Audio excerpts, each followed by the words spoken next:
We are back at it again here with another video with Invest for Tomorrow. To the first time viewers and investors, welcome to the channel. To all subscribers, welcome back. I'll ask for returns for you guys to smash that like button. And here we are with NKLA, Nikola Corporation. And we're going to break down what's going on in these charts. It's done a complete transition from the dip area to the rip area, slightly pulling back, but it's had two previous pullbacks like this and took off even higher, right? Creating newer highs, newer lows. And we're going to share what's going on here in the charts, as well as big news update for Nikola, what some of the insiders are doing, and is this setting up to short squeeze with the type of short interest that it has. We're going to break it all down in today's video, but before we do, I want to share with you guys the home run opportunity that was mentioned this morning over at the Discord. And as you see popping up here on the screen, these are some of the home runs I managed to find this week so far and that were mentioned in the Discord. While they're not guaranteed to be this way every single time, we strive for opportunities like these every single day.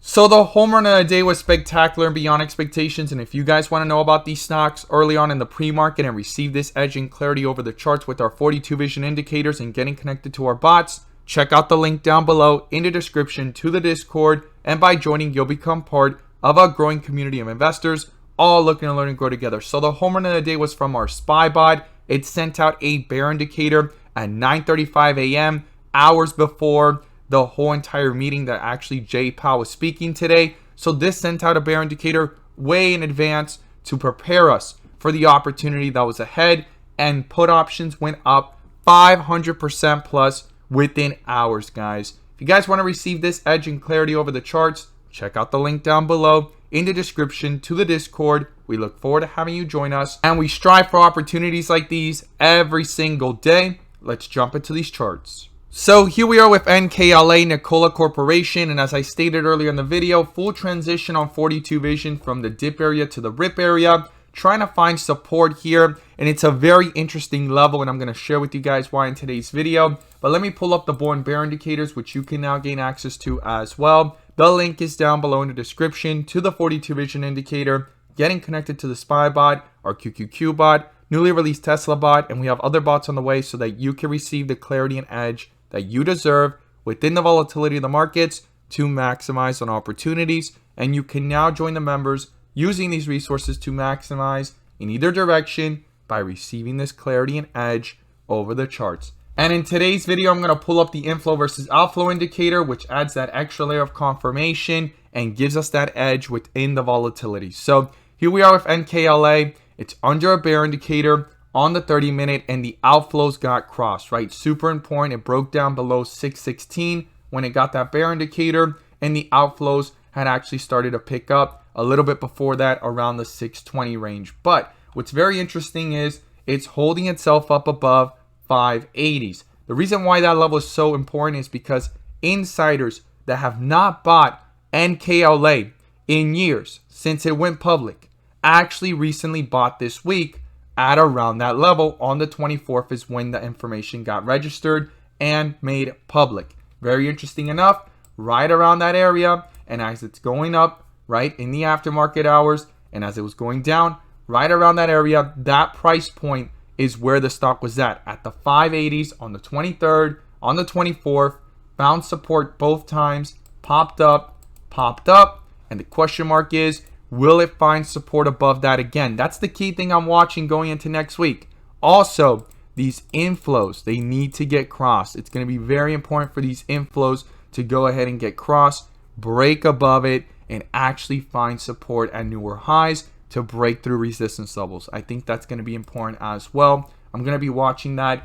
And on the 1 hour, okay, you could see that it's under a bear indicator again as well. But these inflows still have not crossed to the downside. If this stays above, this could get canceled out pretty quickly. But when you zoom out even to the bigger picture, right, you could see here, right, on the 4 hour bull indicator, no bear indicator, slightly pulling back, and this could be the setup for the next bull run. It's just going to need to cross those inflows. They haven't crossed yet. So I'm going to be watching those three things on these three time frames, on the 1 hour, on the 30-minute, and as they hold their inflows. The 30-minute needs to cross back up, and we need to see this bear indicator get canceled out pretty quickly. Support 580. Below that is 570s, right? If you come all the way back down here, You could use 563. I'll use 570 before looking at that low level there, because I want to see if right around that area where insiders were buying, it actually holds support. It's a very interesting level, and right now it's holding above it, even though the overall market was falling today, right? Very interesting stuff. Short interest, as you see it popping up here on the screen, nearly 30%, guys. 30% of the float is short. That could create a possible squeeze as well. Not guaranteed to happen, just speculation, but something to watch. Now, resistance levels, the first one is up here at 638, and then above that is back up here towards 674, and then we can start talking about $7. I'm going to be watching for those inflows to cross. I'm going to see if they have strength, and the last two times we pulled away from these inflows, you could see the pops that it had. It went from $5.59 all the way up to $6, nearly 50 cents, and then right here from 590s all the way up to 635, nearly 40 cents. So if we can get back up there, it can move 40 cents from here. And if it pulls up not just the 30-minute into the inflows, but also the 1 hour higher and also the 4 hour as we see it here, it could actually start to try to break out towards the 670s and even higher, right? Again, not guaranteed, but these bull indicators are still in play. I'm going to be watching them very, very closely. And specifically that these bull indicators hold and that the inflows continue to maintain themselves. Now, I need you guys to see something. The last two times it actually has had a slight run in the last several months was short squeezes, right? These were slight short squeezes. They're not huge ones, but they're pretty big. Even back towards March here, it went all the way from $7 all the way to 11. Here it went from 4 all the way up to 7. And here it went from 4 all the way to 8, nearly doubling, right? And every single time it had to do with the fact that it got those bull indicators, consolidated, inflows got crossed, and that they actually took off to the upside, right? Same thing right here as well. Pulled away from the midpoint. Same thing right here. Crossed over, consolidated, pulled away from it, and every single time crossed those inflows, got that bull indicator, and pulled away from it. And I'm going to be watching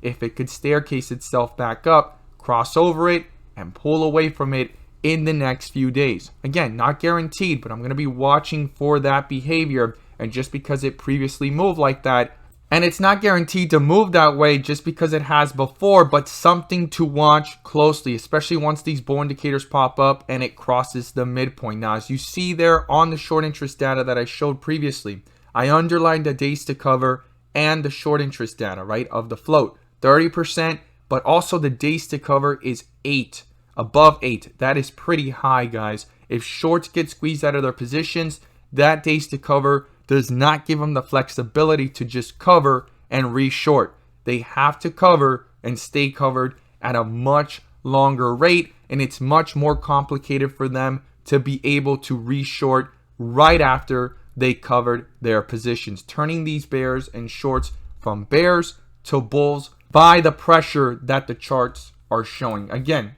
30-minute, I'm going to be watching if it could cross these inflows.